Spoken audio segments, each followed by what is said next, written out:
Þá hvíldardagurinn var liðinn keyptu þær María Magdalena, María móðir Jakobs og Salóme ilmsmyrsl til að fara á smyrjan. Og mjög árla hinn fyrsta dag vikunar sólarupprás koma þær að gröfinni. Þær sögðu sín á milli, hver mun velta fyrir okkur steininum frá grafarmönnunum?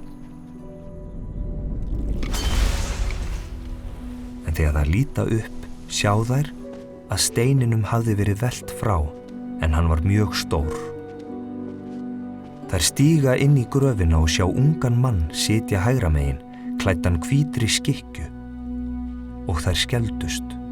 En hann sagði við þær, skelfist eigi, þér leitið að Jesú frá Nasaret, hinum krossfesta.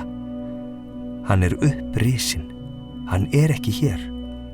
Sjáið þarna staðinn þar sem þeir lögðan, en farið og segið lærisveinum hans og Pétri, hann fer á undan yður til Galíleu. Þar munið þér sjá hann eins og hann sagði yður. Þær fóru út og flýðu frá gröfinni því ótti og ofboð var yfir þær komið. Þær sögðu engum frá neinu því þær voru hræddar.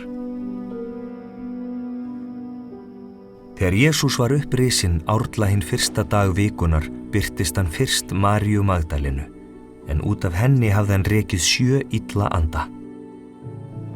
Hún fór og kunngerði þetta þeim með honum höfðu verið og hörmuðu nú og grétu. Þá þeir heyrðu að Jesús væri lifandi og hún hefði séð hann, trúðu þeir ekki. Eftir þetta birtist Jesús í annarri mynd, 2 þeirra þar sem þeir voru á göngu á leið út í sveit. Þeir snéru við og kunngjörðu hinum, en þeir trúðu þeim ekki heldur.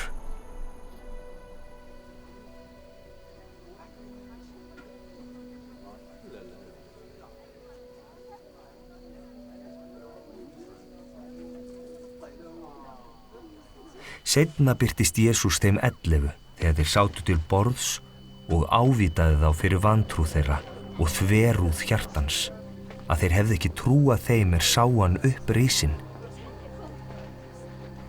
Jesús sagði við þá, farið út allan heim og predikið fagnaðarerindið öllu mannkyni. Sá sem trúir og skýrist mun hólpinn verða, en sá sem trúir ekki mun dæmdur verða. En þessi tákn munu fylgja þeim trúa. Í mínu nafni munu þeir reka út illa anda, tala nýjum tungum, taka upp höggorma og þó að þeir drekki eitthvað banvænt mun þeim ekki verða meint af. Yfir sjúka munu þeir leggja hendur og þeir verða heilir.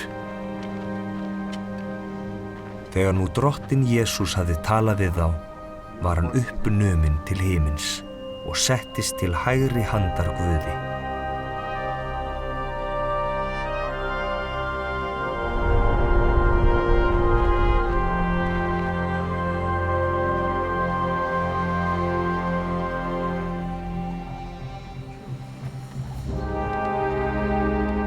Þeir fóru og predikuðu hvarvetna og drottinn var í verki með þeim og staðfesti boðun þeirra með táknum sem henni fylgdu.